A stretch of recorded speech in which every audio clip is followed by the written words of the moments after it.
All right, welcome back. Got about got about a week to go till turkey season, and I had a couple minutes, so I decided to make another call. I'm not going to show the whole process, but I'm going to show. Um, this is it here, what I'm working on. But I'm going to show how I finish them up and start to tune them. Stand by.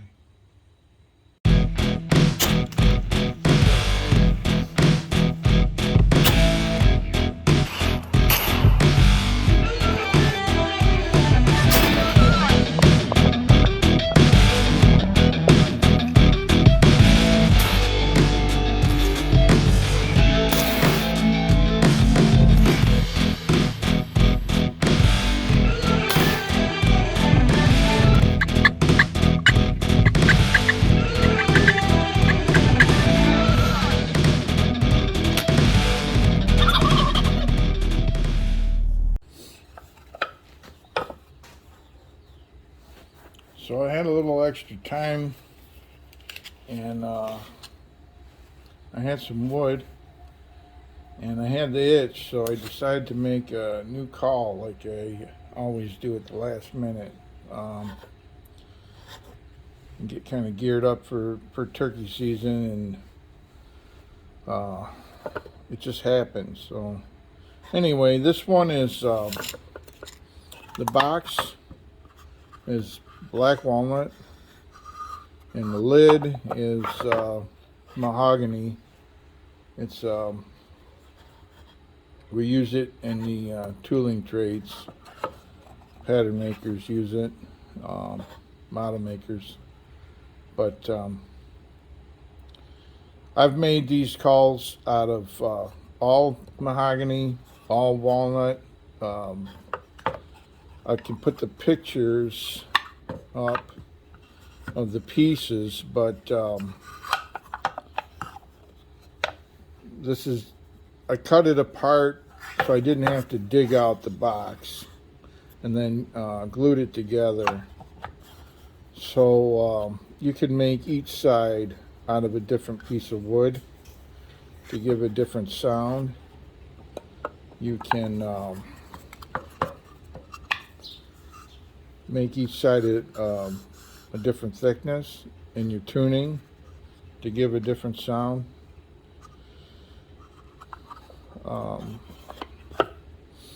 I make my calls a little different. I make the lid to sit down between these edges so it doesn't make any noise when I don't want it to. Kind of locks in there.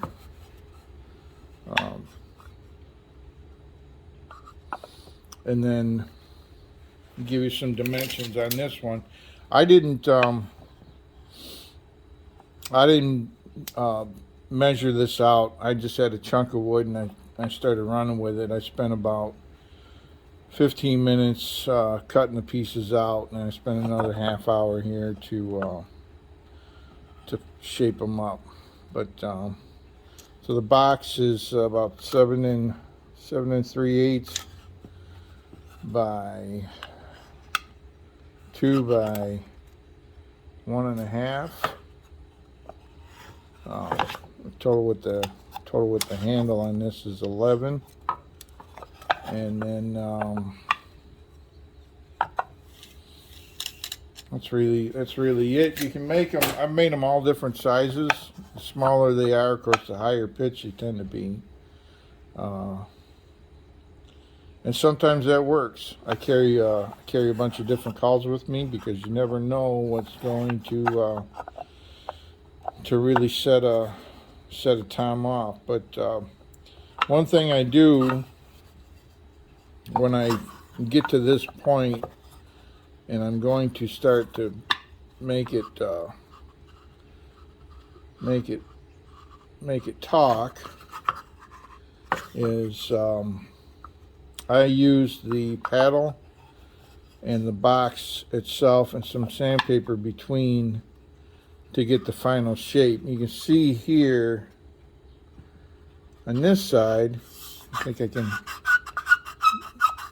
starting to make some sound because the angle between the bottom of the paddle and the edge of the box match on this side. On this side, there's more of a gap, and so it's not quite there. And what you want to establish is full contact along this edge to the paddle on both sides. And then the way I do that is I start it with the paddle and I wrap this with this paper tight,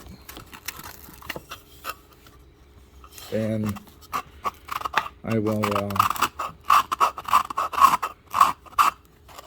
I get my shape on the bottom of the paddle that way.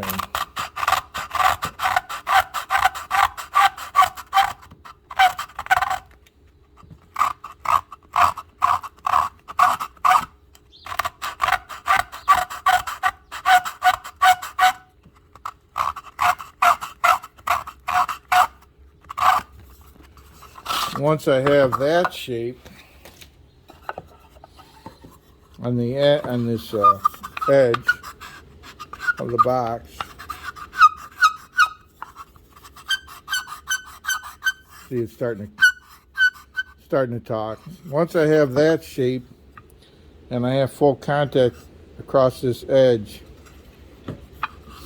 and kind of in the middle of the box, you see there's a slight, you should see there's an arc, and you want most of your contact through the middle of the range of the edge of the box. And then the longer that contact point is, the longer yelps you can make with your box. So, like if you were going to make a Tom or a Jake yelp, it's a slower cadence and a longer yelp. You would want that longer. And you can make a shorter yelp on the same call. You just swing the paddle through a shorter distance. But so I'll sand in these edges using the paper on the paddle, like I showed, like that.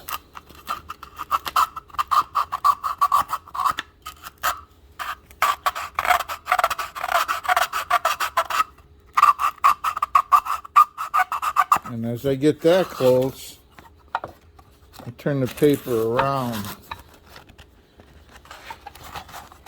and I don't know, you might have another way to do this, but I found this to be the simplest way of getting the initial tune on the call. But now I'm going to be shaping the bottom of the paddle.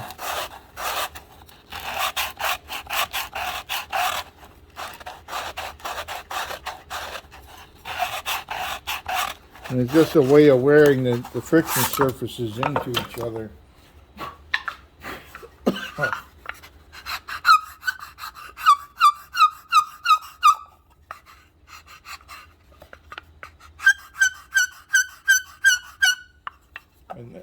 And then I can do more tuning on, with the screw. And then I use some guys use chalk, and I believe they only chalk the paddle, but I use rosin. I carry that with me, and then I carry a piece of sandpaper. This is finer. This is 180.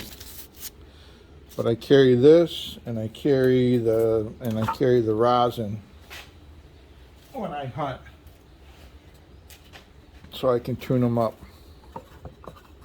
To me, the tuning is it's an ongoing process. It can take, I'll do it while I'm out there calling. And we hunt a lot in the afternoon, so I'll just fiddle with the sandpaper and the rosin to tune the call up as I'm out there hunting. But put some rosin on it and see what difference it makes here.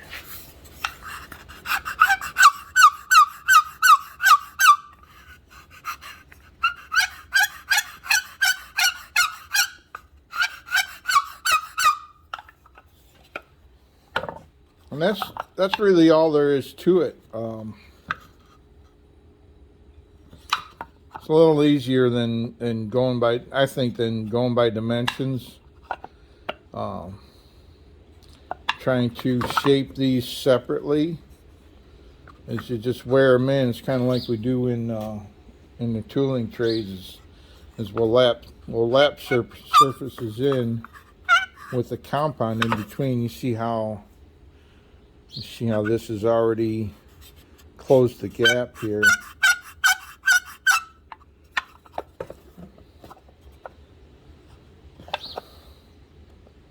And that's it. Kind of a quick one today. Good luck, and thanks for stopping by.